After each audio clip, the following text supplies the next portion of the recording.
Good afternoon, student. Welcome back to my YouTube channel Study Classes. Student, आज मैं आप लोगों को आपकी क्लास 10th का जो 10th लेसन है द सरमन एट बनारस, इसका इंट्रोडक्शन, रीडिंग और एक्सप्लेनिंग आप लोगों को एक्सप्लेन करूंगा। तो स्टूडेंट जल्दी से अपनी बुक को पेज नंबर 133 पर ओपन कर लीजिए।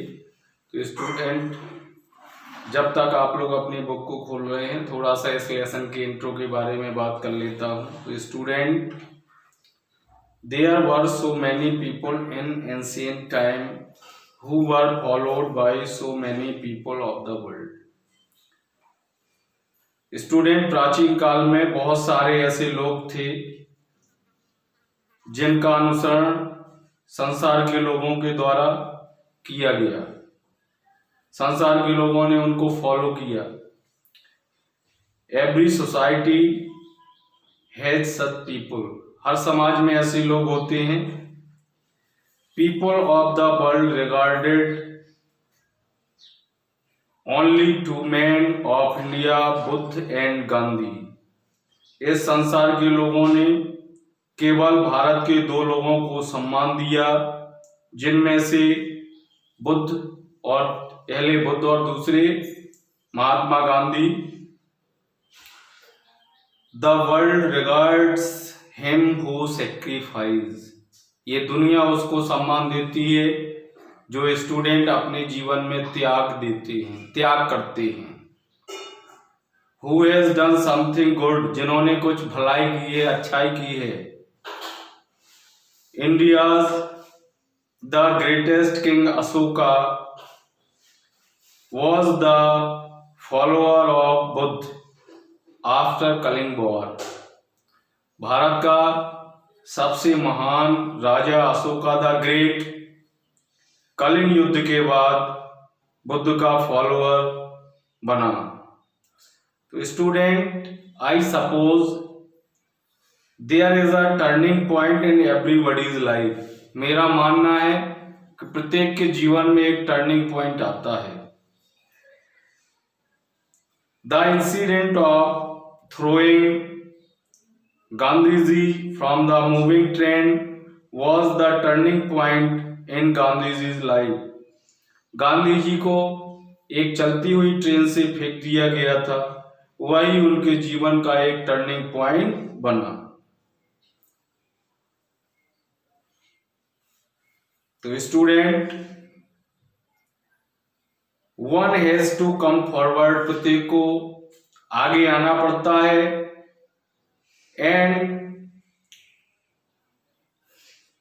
It gave a new direction to the society. अगर कोई व्यक्ति आगे निकल के आता है तो ये हमारे समाज को एक न्यू डायरेक्शन देता है, एक नई दिशा प्रदान करता है। स्टूडेंट, आई थिंक आप लोगों ने अपनी बुक को पेज नंबर 133 पर ओपन कर लिया होगा। तो स्टूडेंट, आपका लेसन 10 है द सरमन एट बनारस। सरमन होता है student Holi preachings before the public. तो बुद्ध ने जो बनारस में अपना पहला उपदेश दिया उसे सरमन कहा गया है, जिसे हम लोग हिंदी में प्रवचन या धर्म उपदेश कहते हैं। तो स्टूडेंट, अब मैं इसकी आप लोगों को लाइन बाय लाइन रीडिंग और एक्सप्लेनिंग कर रहा हूं। तो स्टूडेंट, आप लोग इस वीडियो को जरूर देखिएगा, इसको लाइक करिएगा। जो लोग इस चैनल पे नए हों, प्लीज इस चैनल को सब्सक्राइब करिए, कमेंट करना ना भूलिए और ज्यादा से ज्यादा अपने फ्रेंड्स को शेयर करिएगा। Student, Gautam Buddha 563 BC dash 483 BC began life as a prince named Siddharth Gautam in northern India। तो स्टूडेंट, जो गौतम बुद्ध थे, जिनका जन्म 563 ईसा पूर्व और जिनकी डेथ 483 ईसा पूर्व हुई थी, उत्तरी भारत में एक राजकुमार सिद्धार्थ के रूप में अपना जीवन उन्होंने प्रारंभ किया। At 12 he was sent away for schooling in the Hindu sacred scriptures, and 4 years later he returned home to marry a princess.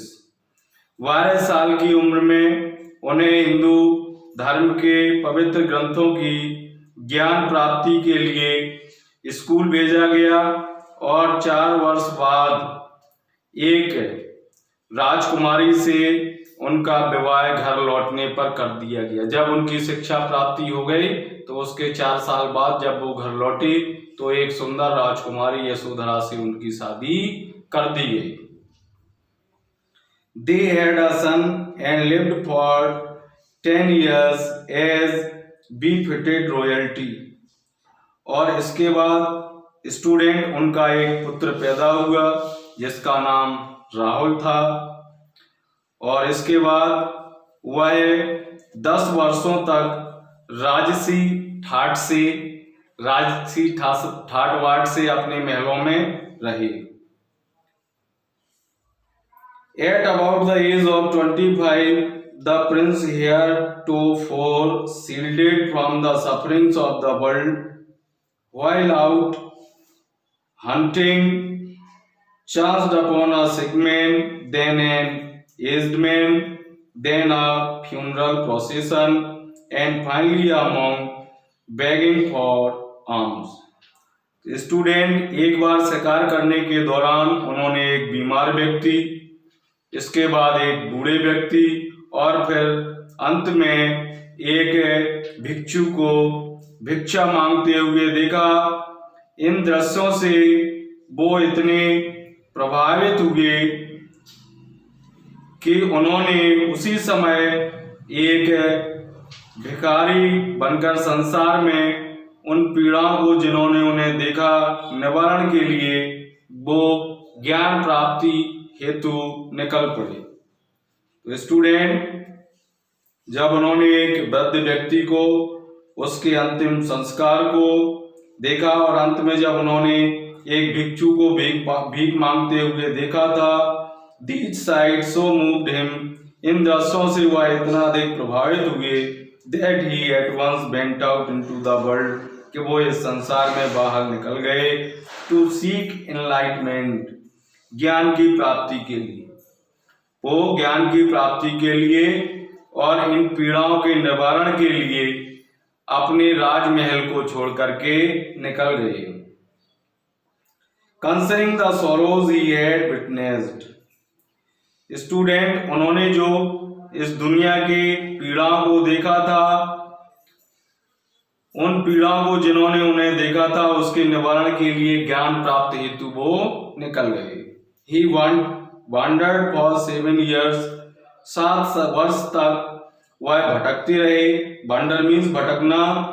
for 7 years and finally sat down under a people tree, और अंत में वह एक people के पेड़ के नीचे बैठ गए।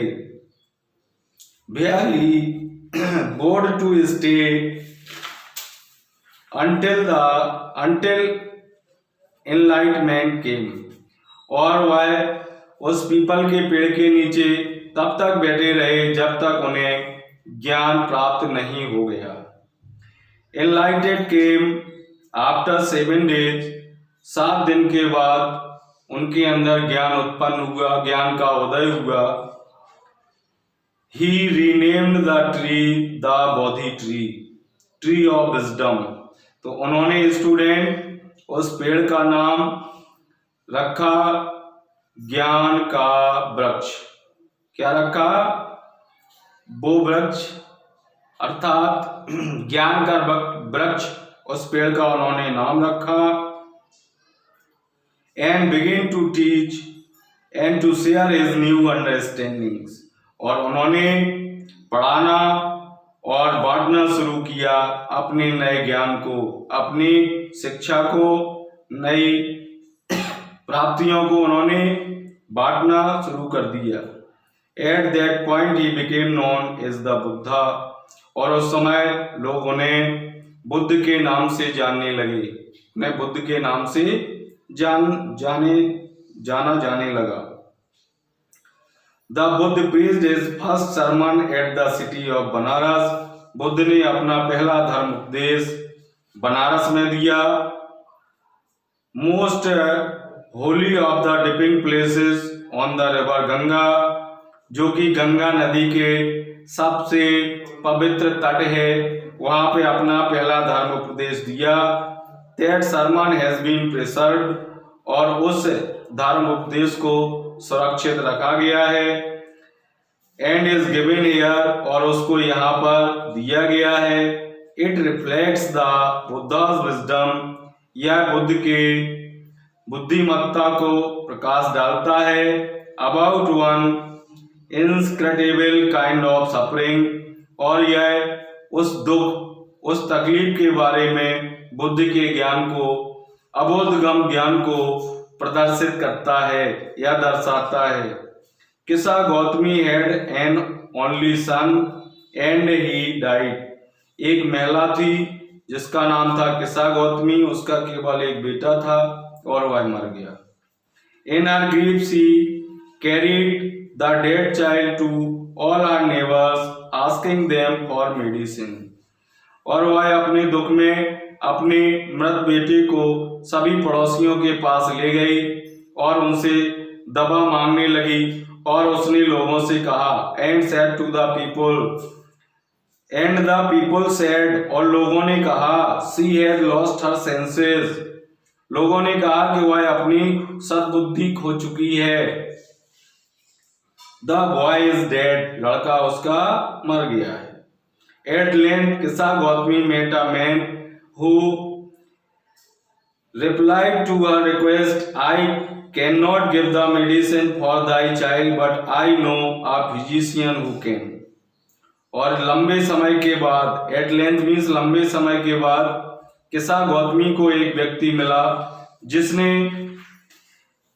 उसकी प्रार्थना का जवाब दिया कि मैं तुम्हारे बालक को दवा तो नहीं दे सकता हूं, परंतु मैं एक वैद्य को जानता हूं जो तुम्हारे पुत्र को सही कर सकता है। And the girl said, pray tell me, pray का मतलब है यहाँ पे student, please tell me sir who is it, and the man replied, go to Shakya Muni the Buddha.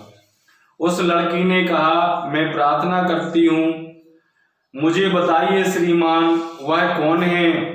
और वह व्यक्ति बोला कि वह शाक्य मुनि है, अर्थात बुद्ध हैं, आप उनके पास जाइए। Kisa Gotami repair to the Buddha and cried, lord and master give me the medicine that will cure my boy. और किसा गौतमी बुद्ध के पास गई, यहाँ पे रिपेयर्ड मीन्स है बेंट, गई। तो किसा गौतमी बुद्ध के पास गई और रोई और बोली, भगवान मालिक, मेरे पुत्र को ऐसी दवा दीजिए ताकि वह सही हो जाए। The Buddha answered, I want a handful of mustard seed. Buddha ने जवाब दिया कि मुझे एक मुट्ठी सरसों की आवश्यकता है, मुझे एक मुट्ठी सरसों के बीज चाहिए। And when the girl in her joy promised to procure it, the Buddha added, the mustard seed must be taken from a house where no one has lost a child, husband, parent or friend. Buddha ने उसे उत्तर दिया कि मुझे एक मुट्ठी सरसों के बीज चाहिए, और तब वह लड़की खुशी के मारे उन्हें लाने के लिए उसने वचन दिया। तो बुद्ध ने उससे आगे कहा कि सरसों के बीज ऐसे घर से आप लाएंगे जहां पर किसी का बच्चा, पति, माता पिता या मित्र आदि मरा ना हो। Poor Kisa Gotami now went from house to house and the people pitied her and said, here is mustard seed, take it. But when she asked, did a son or daughter, a father or mother die in your family? तो बेचारी किसा गौतमी आप एक घर से दूसरे घर गई और लोगों ने उस पर दया दिखाई और कहा, ये रहे सरसों के बीज, ले लो। परंतु जब उसने पूछा क्या तुम्हारे परिवार में कोई बेटा या बेटी, माता या पिता कोई भी मरा था, तो उन्होंने उन्होंने जवाब दिया, उन्होंने उसे उत्तर दिया, alas, the living are few, but the dead are many. Don't remind us of our deepest grief. And there was no house, but some beloved one had died in it. तो उन्होंने जवाब देते हुए कहा कि अरे जिंदा कम है, परंतु हमारे यहाँ बहुत सारे लोग मर चुके हैं। हमें हमारे गहरे दुखों की याद मत दिलाओ। और वहाँ कोई ऐसा घर नहीं था जहाँ जिसका कोई प्रिय व्यक्ति मरा ना हो। Kissa Gautami became weary and hopeless and sat down at the bedside watching the lights of the city as they flickered up and were extinguished again. किस्सा गौतमी थक गई और निराश होकर के रास्ते के किनारे पर बैठ गई और शहर की बत्तियों को देखने लगी जो टिमटिमाती थीं और बुझ जाती थीं। At last the darkness of the night reigned everywhere. और अंत में रात के अंधकार ने चारों तरफ अपना साम्राज्य फैला दिया, यानी चारों तरफ अंधेरा छा गया।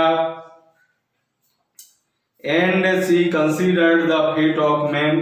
और तब उसने मनुष्य की किस्मत के बारे में विचार किया। Considered means thought, विचार किया। और उसने मनुष्य की किस्मत के बारे में विचार किया। And their lives flicker up and are extinguished again. और उसने कहा कि उनका जीवन भी झिलमिलाता है और फिर बुझ जाता है। क्या होता है? झिलमिलाता है और फिर बुझ जाता है। And she thought to herself, और फिर उसने अपने आप में सोचा, how selfish am I in my grief, मैं अपने दुख में कितनी स्वार्थी हो गई हूँ। Death is common to all, मृत्यु सबके लिए समान है। हाँ, मृत्यु सबके लिए समान है। Yet in this valley of desolation there is a path that leads him to immortality who has surrendered all selfishness.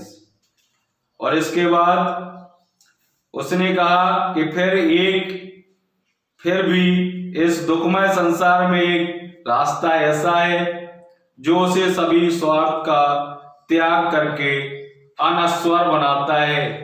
सभी चीजों का अगर वो स्वार्थ का त्याग कर दे तो वो अनश्वर रास्ता उसे बनाता है। The Buddha said, the life of mortals in this world is troubled and brief is combined with pain, for there is not any means by which those that have been born can avoid dying. इसके बाद बुद्ध ने कहा कि इस संसार में नश्वरों का जीवन परेशानियों, छोटा और पीड़ा से भरपूर है।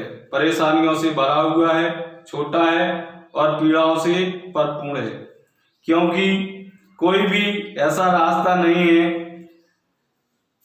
जिसने वो जो पैदा हुआ है उसे मरने से बचाया जा सके। After reaching old age there is death, वृद्ध अवस्था में पहुंचने के बाद मृत्यु होती है। Of such a nature are living beings, इस तरह से प्रत्येक सजीव चीज का स्वभाव होता है, प्रकृति होती है।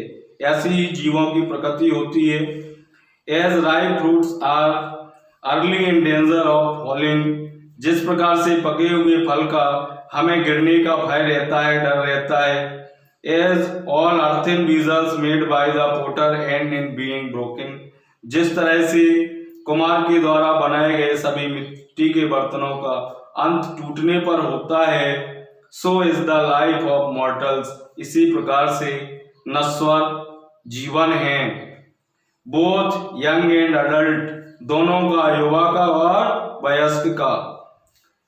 Both those who are fools and those who are wise and all into the power of death. और वो बताता है कि चाहे वो बेवकूफ हो या चाहे वो बुद्धिमान हो, सभी की मृत्यु निश्चित है, सभी मृत्यु के पात्र हैं। All are subject to death, सभी मृत्यु के पात्र हैं।